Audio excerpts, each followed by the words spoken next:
लग्नाचे दागिने म्हणजे श्रीमंत पेशवाई दागिने, नाशिकचे सुप्रसिद्ध सराफ मयूर अलंकार सराफ। ताज्या बातम्यांसाठी नाशिक न्यूजच्या YouTube चॅनलला सबस्क्राईब करा आणि बेल आयकॉनला प्रेस करा।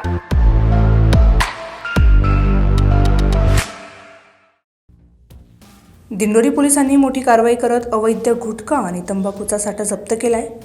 या कारवाईत एकाला अटक करण्यात आली असून एक आरोपी फरार आहे। पेठ नाशिक महामार्गावरील चाचळगाव शिवारात पोलिसांनी गोपनीय माहितीच्या आधारे कंटेनर अडवून तपासणी केली। यावेळी वाहनातून प्रतिबंधित गुटखा, पान मसाला आणि सुगंधी तंबाखू आढळून आला। या कारवाईत सुमारे 51,78,000 रुपयांचा गुटखा, तंबाखू साठा आणि 20 लाख रुपयांचा कंटेनर असा एकूण 71,83,000 रुपयांचा मुद्देमाल जप्त करण्यात आलाय।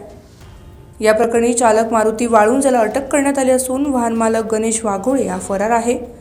पोलीस निरीक्षक भगवान मथुरे यांच्या मार्गदर्शनाखाली ही कारवाई करण्यात आली असून पुढील तपास हा सुरू आहे। Bureau report, Nashik news, Nashik. ताज्या बातम्यांसाठी नाशिक न्यूजच्या YouTube चॅनलला सबस्क्राईब करा आणि बेल आयकॉनला प्रेस करा।